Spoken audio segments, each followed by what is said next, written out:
The Atacama Desert occupies a long, narrow band along the Pacific edge of northern Chile. It is defined by dryness rather than heat. Rainfall is rare enough that exposed ground can remain unchanged for decades. The surface appears static, but beneath it lies a complex structure of fractured rock, mineral veins, and excavated corridors that extend deep below the desert floor. Near the city of Copiapó, mining has altered this subsurface for more than a century. Copper and gold deposits run through hard volcanic and sedimentary layers. To reach them, operators carved inclined ramps and vertical shafts that descend several hundred meters. These passages are reinforced in places, bare in others, and shaped by practical necessity rather than symmetry. Air is circulated mechanically. Light exists only where power is supplied.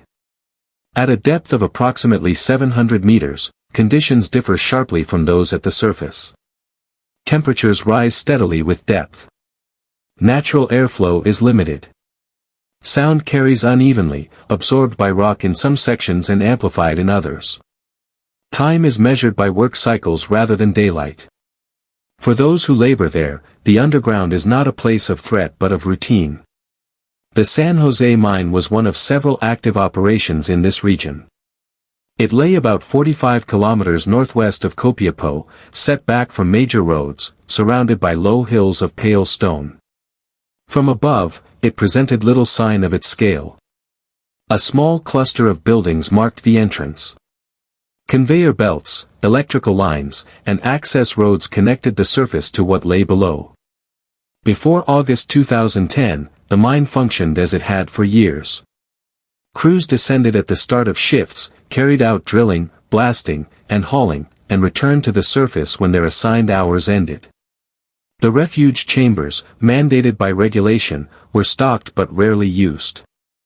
They existed as contingencies, not destinations. The underground environment did not announce danger. Rock walls showed the usual scars of extraction. Equipment noise blended into a constant mechanical presence. The deeper levels were familiar to those assigned there. On the morning of August 5, the mine was operating within expected parameters.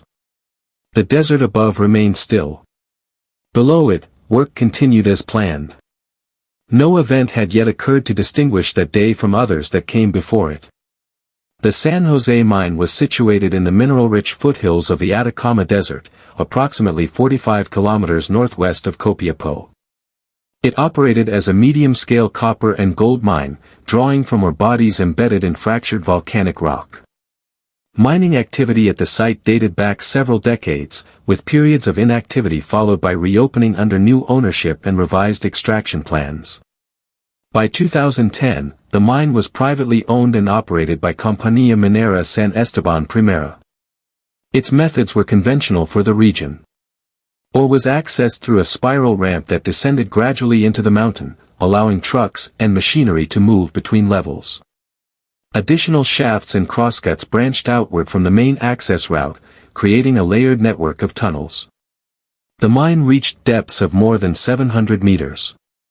At those levels, structural integrity depended on a combination of natural rock stability and artificial reinforcement. Some sections were supported with steel mesh and rock bolts. Others relied on the inherent strength of the surrounding stone.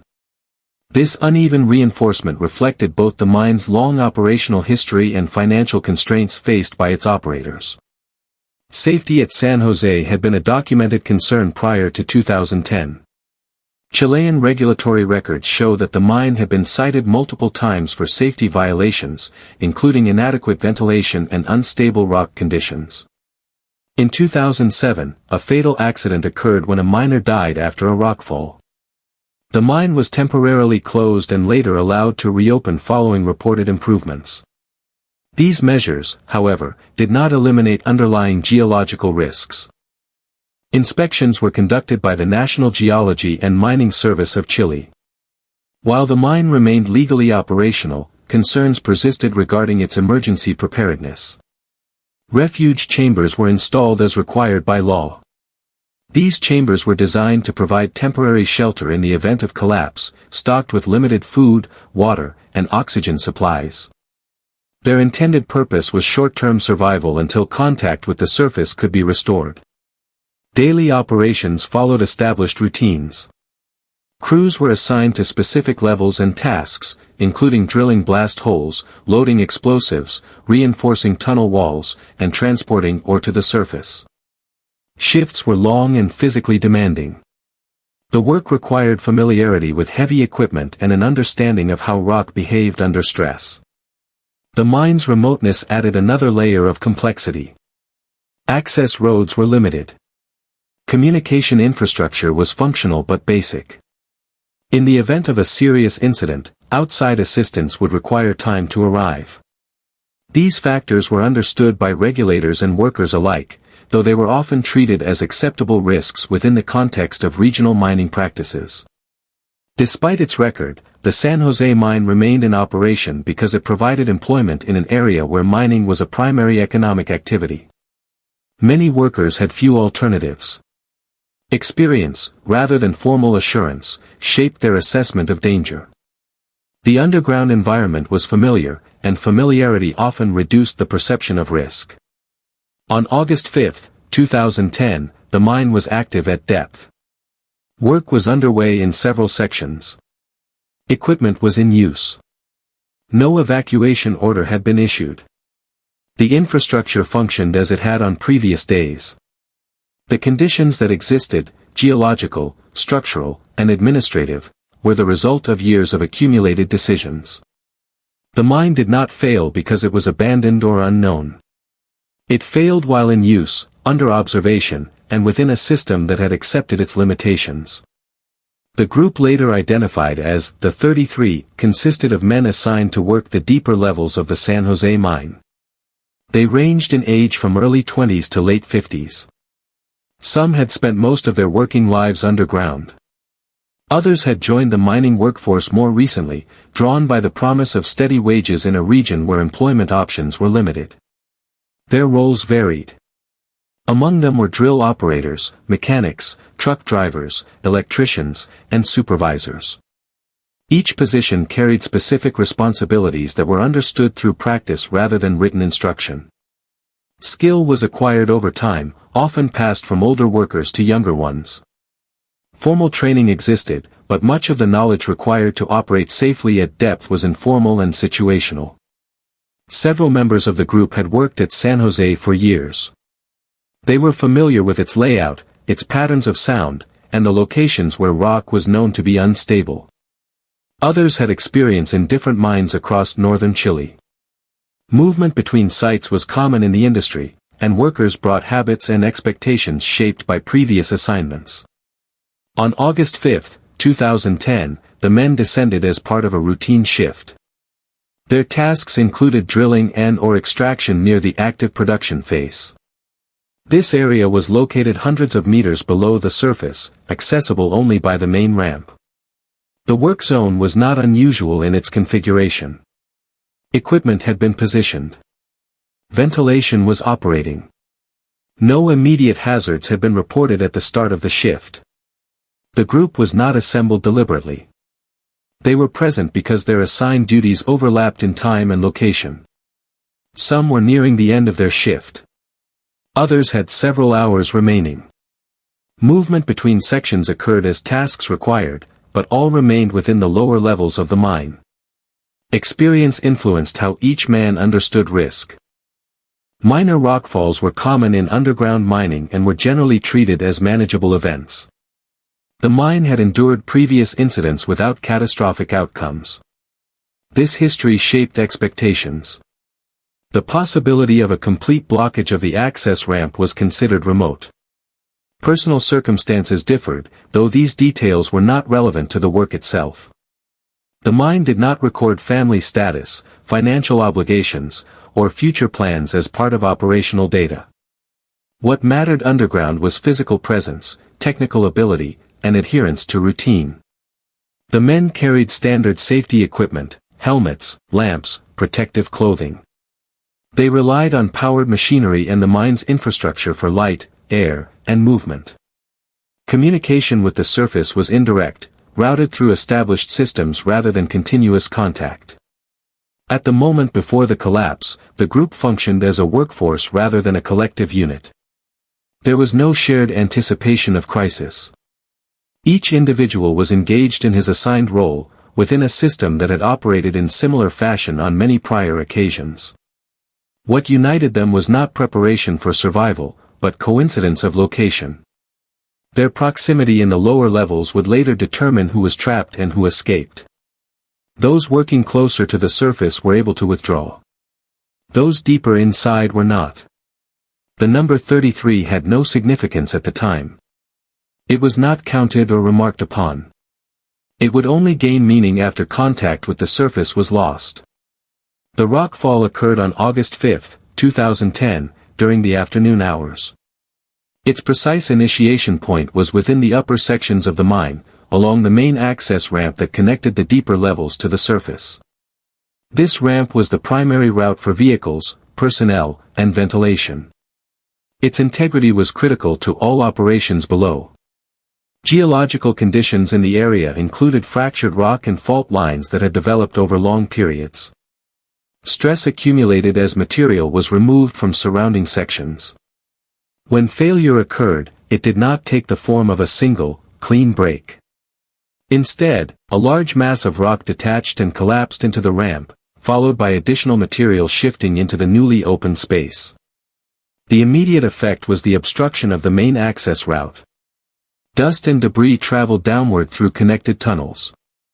Air movement was disrupted. Electrical systems in some sections failed temporarily.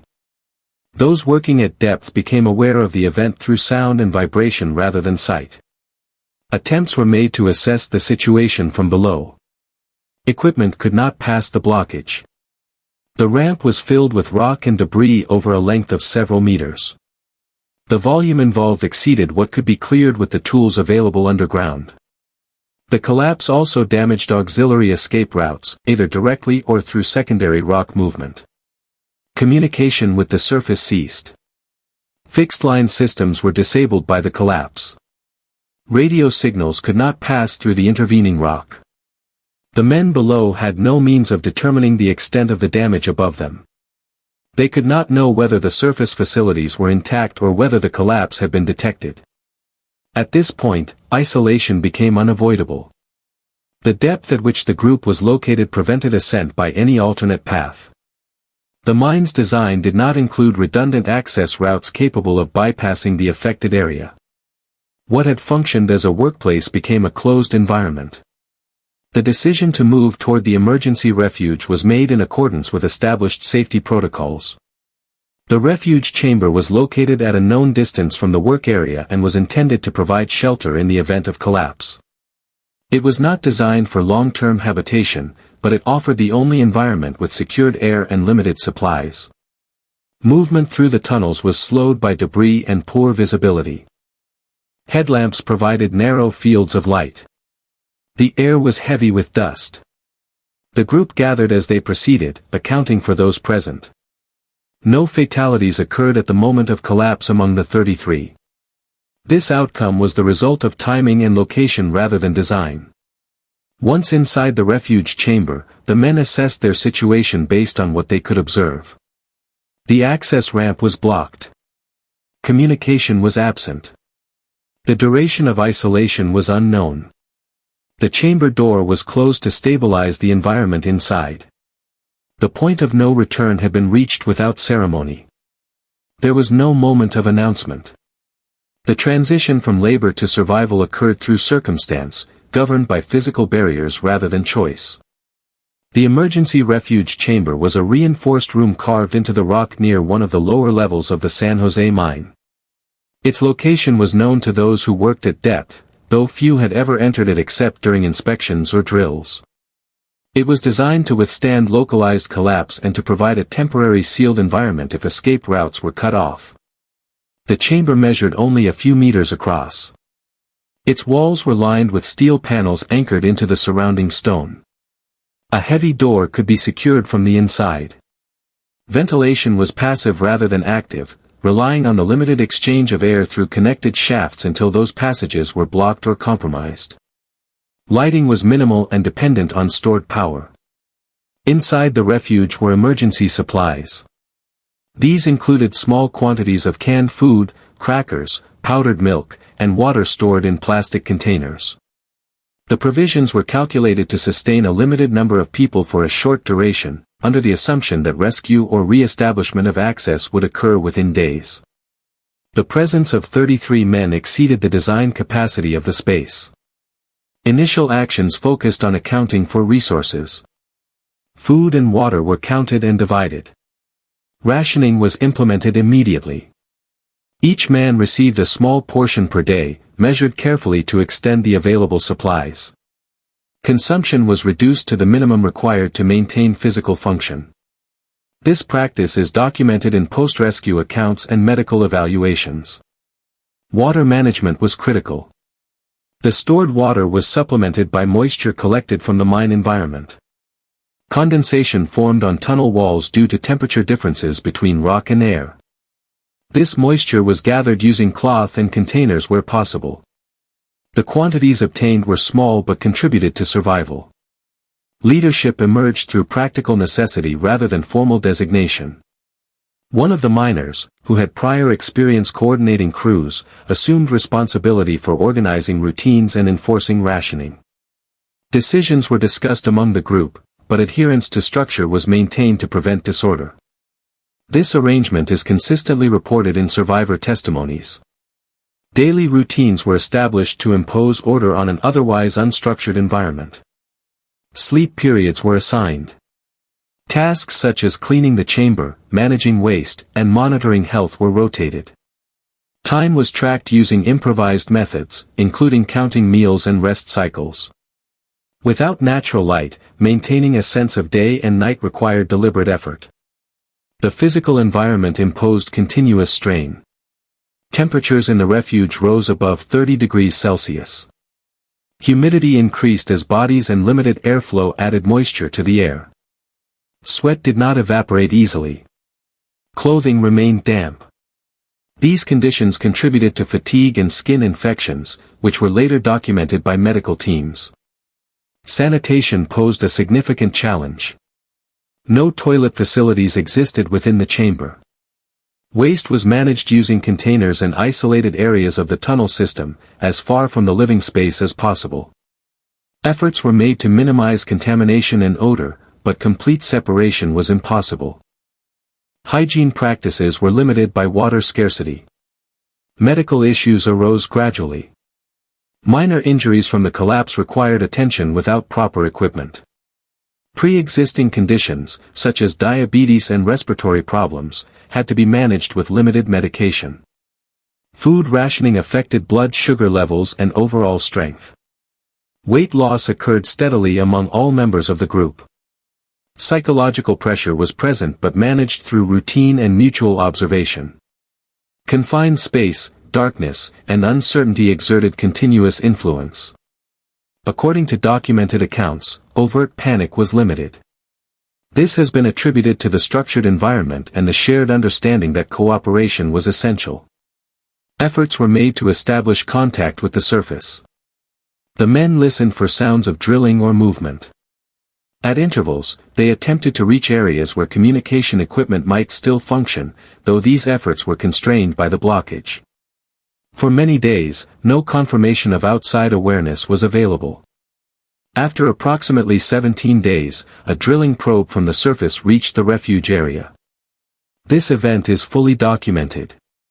The men attached a note to the drill bit, written on paper available within the chamber. The message confirmed that all 33 were alive. This moment marked the end of complete isolation, though rescue was still distant. From that point forward, the nature of survival changed. Supplies were lowered through the drill hole, including food, water, medical materials, and communication devices. The men followed instructions from surface teams, including dietary adjustments and medical monitoring. Exercise routines were introduced to maintain muscle function. Where detailed records exist, they describe measured adaptation rather than improvisation. Where records are incomplete, historical reconstruction suggests that daily life remained focused on maintaining order, conserving energy, and responding to external guidance. No contradictory evidence has been presented. The refuge chamber was not intended for long-term habitation. Its limitations were evident. Yet within those constraints, the men sustained themselves for 69 days. This outcome resulted from rationing, cooperation, and the gradual extension of support from above. As days extended into weeks, the physical condition of the men changed in measurable ways. Medical records compiled after their rescue indicate significant weight loss among all 33. Average losses ranged from several kilograms to more than 10, depending on individual metabolism and pre-existing health conditions. Muscle mass decreased as caloric intake remained low and movement was restricted. The environment within the lower levels of the mine continued to deteriorate. Heat increased steadily. Temperatures exceeded 32 degrees Celsius in some sections.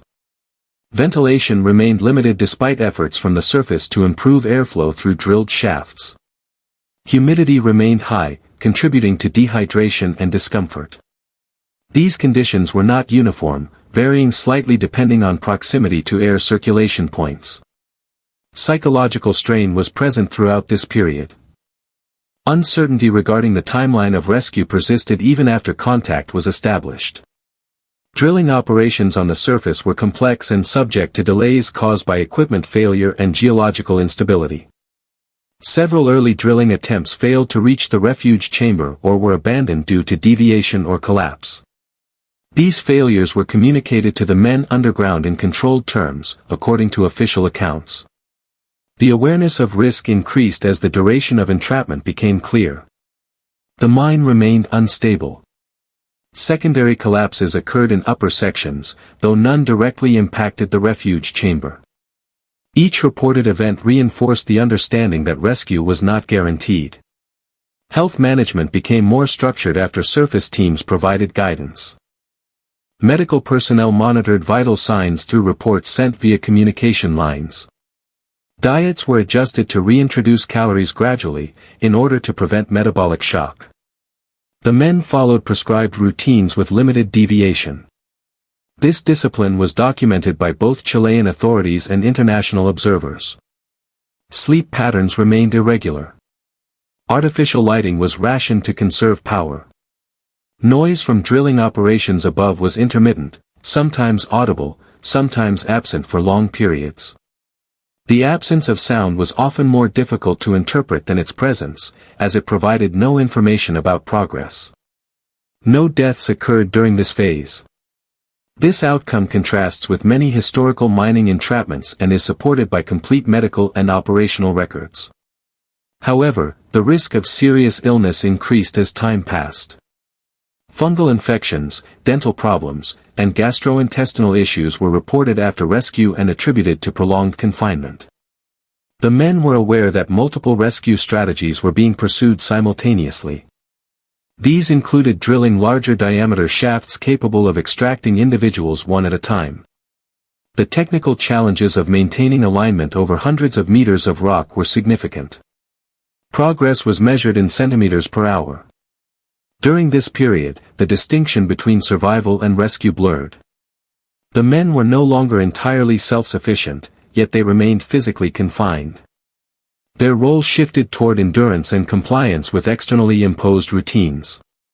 The decline was gradual rather than sudden. Strength diminished, but cohesion remained. The environment continued to exert pressure, but it did not overwhelm the systems that had been established. Survival persisted as a managed condition, sustained by structure, information, and time. Once sustained communication had been established, rescue planning moved from uncertainty to coordination. 3 separate drilling strategies were initiated from the surface, identified as Plans A, B, and C. Each involved different equipment and trajectories intended to reach the refuge chamber or an adjacent tunnel. This redundancy reflected both the depth involved and the instability of the surrounding rock. Plan B proved successful. A drilling rig capable of creating a shaft wide enough to extract a single person was positioned above the mine. Progress was slow and monitored continuously. Engineers adjusted alignment to account for rock hardness and deviation. The men underground received regular updates through written messages and audio contact, which allowed them to prepare for extraction procedures. As the shaft neared completion, a steel rescue capsule was lowered for testing. The capsule, later named Phoenix, was designed to fit tightly within the drilled shaft. It included harness points, oxygen supply, and communication lines. Its dimensions allowed only one occupant at a time, standing upright. Medical teams determined the order of extraction.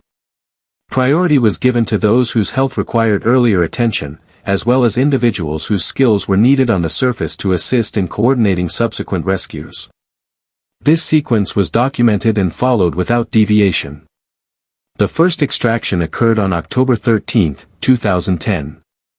Each ascent took approximately 15 minutes. The capsule was raised slowly to minimize risk of mechanical failure or physiological stress.